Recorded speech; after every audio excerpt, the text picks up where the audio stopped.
Good morning, dear students. This lesson having also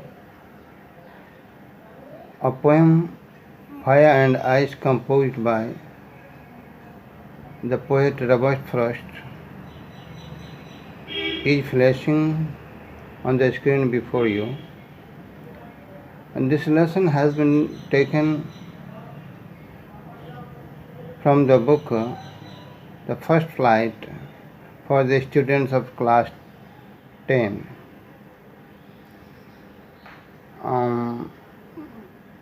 Fire and Ice. This is the title of this poem. In this poem, Robert Frost refers to destruction of how the world will end. Some people say it will end in fire. According to others, it will end in ice. The poet equates desire with fire. Again, he equates hatred with ice. Both are hatred and fire. Fire and hatred are growing with such a rapid speed that the world will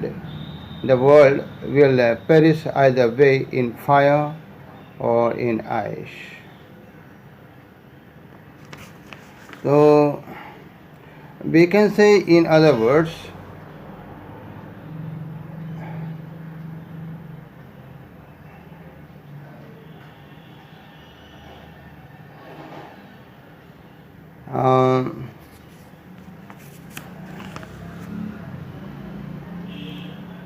if we don't check our desire, greed, avarice, lust from growing, the world will perish. So we must restrain our desires and love our fellow beings. The fire and ice. Fire and ice, some say the world will end in fire, some say in ice. From what I have tasted of desire, I hold with those who favor fire. Some say the world will end in fire, some say in ice.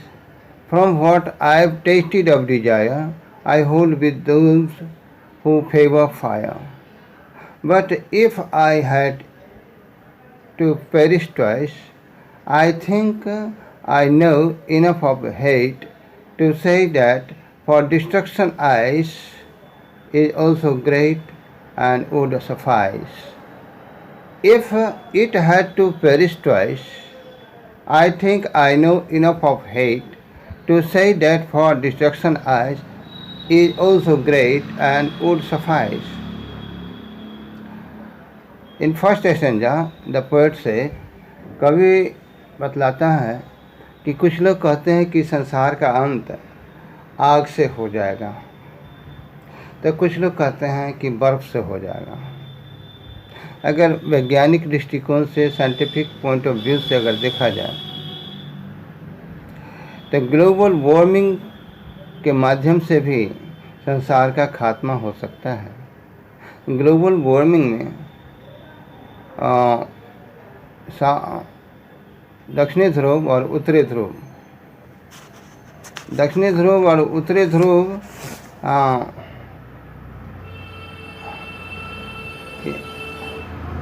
माने Antarctica का बर्फ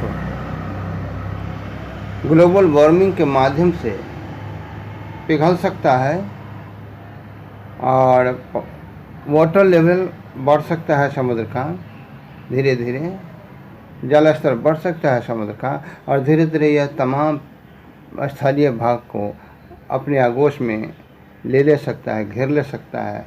पानी अपने आगोश में इसे डुबा दे सकता है जल स्तर। इसके बाद तो कोई वनस्पति जगत नहीं होगा, कोई वनस्पति जगत का विकास नहीं होगा, कोई ऑक्सीजन नहीं होगा, तो फिर कोई जीवन भी नहीं होगा। कोई जीवन भी संभव न होगा और इस तरह से दुनिया का खात्मा हो जाएगा।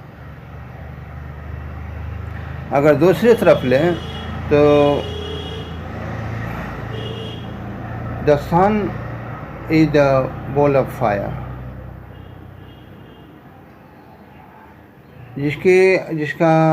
जिसकी शुरुआत होती है इस संसार में, जिसकी शुरुआत इस संसार में होती है उसका अंत भी होता है। तो सूरज की शुरुआत अगर कभी हुई है तो सूरज का अंत भी हो सकता है। तो सपोज डैट ये ऐसा होने में तो असंख्य वर्ष लगेंगे, लेकिन हो सकता है कि सूरज इतना गर्म हो जाए कि या तो यह कहीं विस्फोट कर सकता है, ऑफ हो सकता है। जब सूरज के ऑफ हो जाने के बाद तो चारों तरफ ठंडक ही ठंडक होगा, ठंडक ही ठंडक होगा। कोई धूप नहीं होगी, कोई सूरज नहीं होगा, कोई ऑक्सीजन नहीं होगा, कोई वनस्पति जगत नहीं होगी, बर्फ़ ही बर्फ़ होंगे। तो इस बर्फ़ से भी दुनिया का खात्मा हो सकता है, दुनिया का अंत हो सकता है। अब लेकिन अगर दूसरी दृष्टि अगर देखी जाए, दूसरे दृष्टिकोण से अगर देखें तो सम से the world will and in fire. कुछ लोग कहते हैं कि संसार का अंत आग से हो जाएगा। द पोएट इक्वेट्स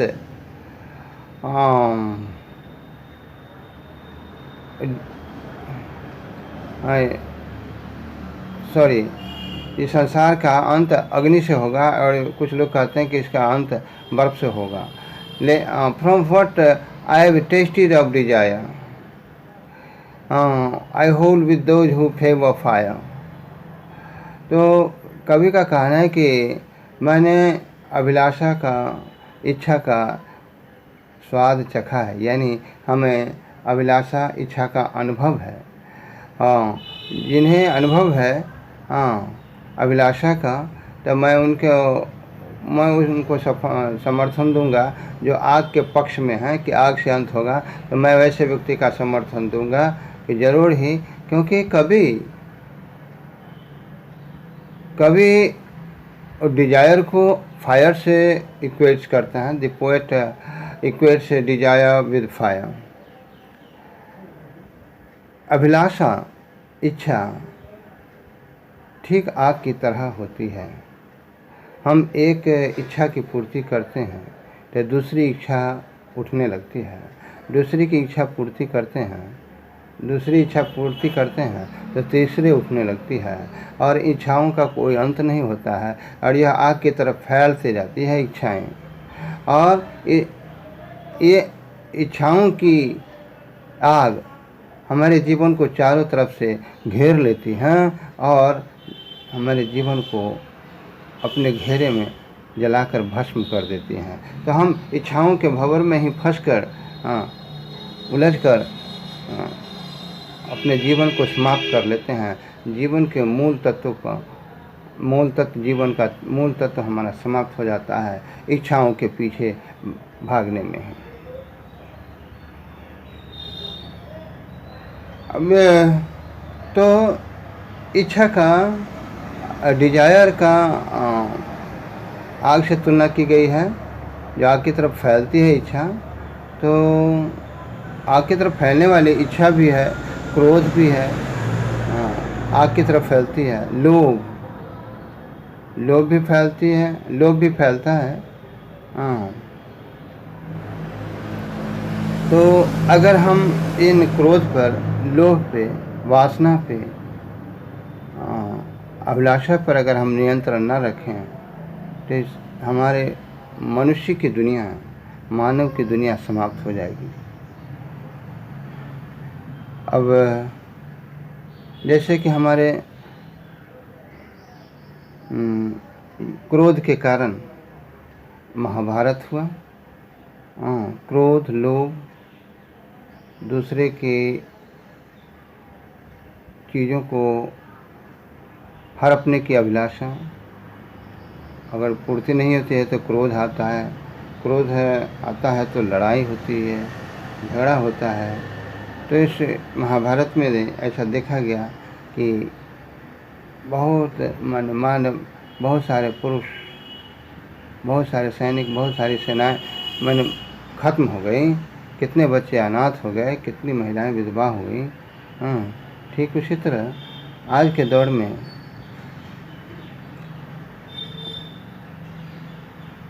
हर देश एटम बम बना के रखे हुए हैं।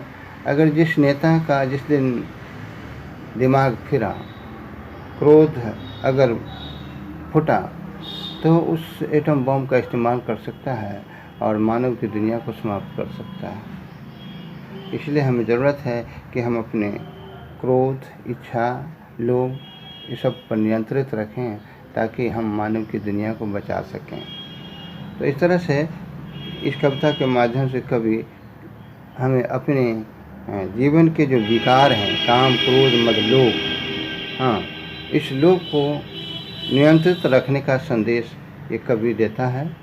अब एक दूसरा संदेश सुने। But if it had to perish twice, अगर इस संसार को दोबारा समाप्त होना हो तो मैं सोचता हूँ कि घृणा ही काफ़ी है।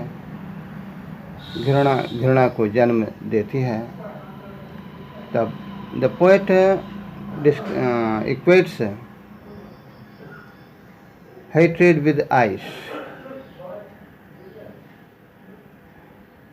तो कभी बर्फ़ से घृणा की तुलना करता है। अगर हम एक दूसरे के प्रति नफ़रत रखते हैं, घृणा रखते हैं, तो घृणा से घृणा पैदा होती है और घृणा में हम एक दूसरे को सह नहीं पाते हैं और यह हमें संघर्ष की तरफ, सत्यानाश करने वाले संघर्ष की तरफ यह हमें घृणा ले जाती है और मानव की दुनिया को भी समाप्त करने के कगार पर ला कर के छोड़ देती है। तो कवि का कहना है कि घृणा ही काफ़ी है। तो ऐसा कहें कि नाश करने के लिए बर्फ़ ही काफ़ी है, यानी घृणा भी काफ़ी है।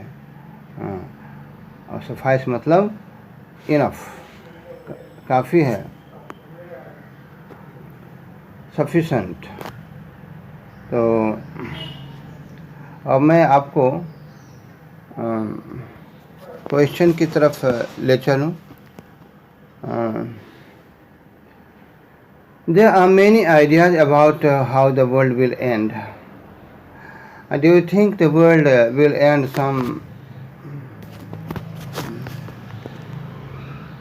someday?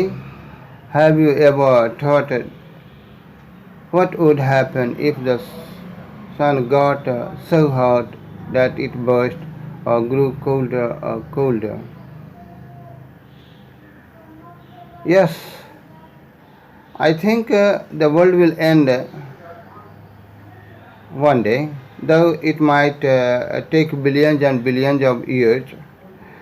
There are ideas about how the world will perish, how the world will end.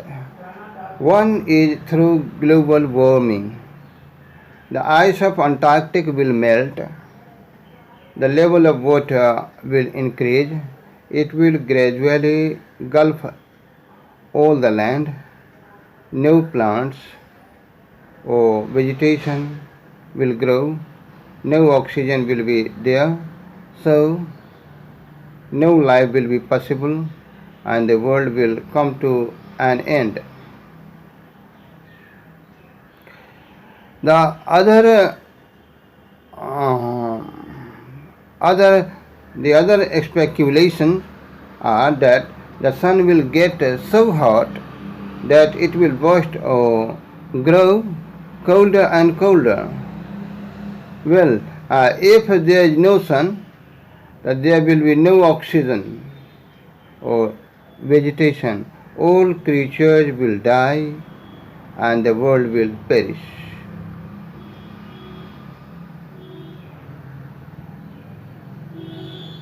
Next question. For Frost, what do fire and ice stand for? Here are some ideas. Greed, conflict, insensibility, avarice, fury, coldness, cruelty, intolerance, indifference, hate and lust, rigidity, and hatred. So,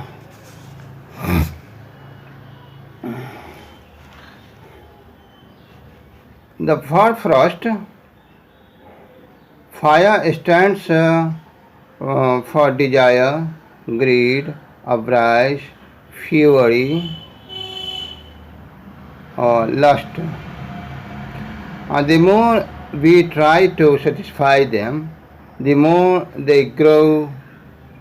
Or if we try to satisfy one desire, the many desires crop, many more desires crop up.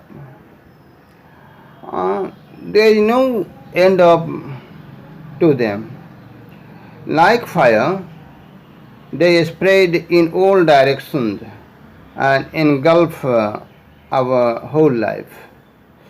They also increase our greed, avarice and lust, fury, anger.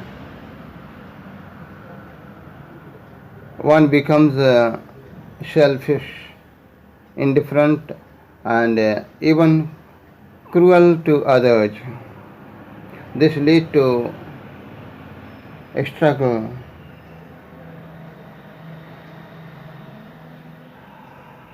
Next, ice stands for hatred, coldness, and conflict.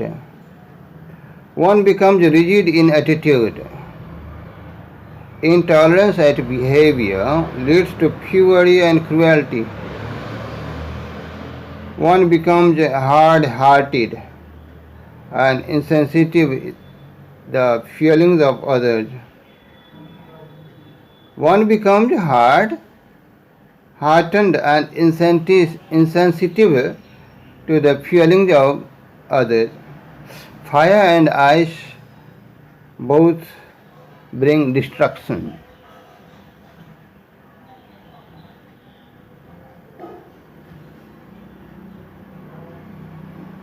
What is the rhyme scheme of the poem?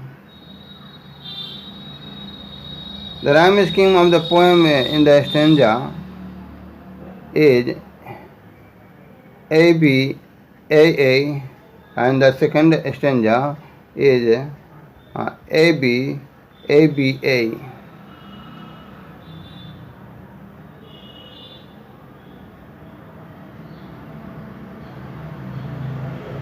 This is the end of the explanation of the poem.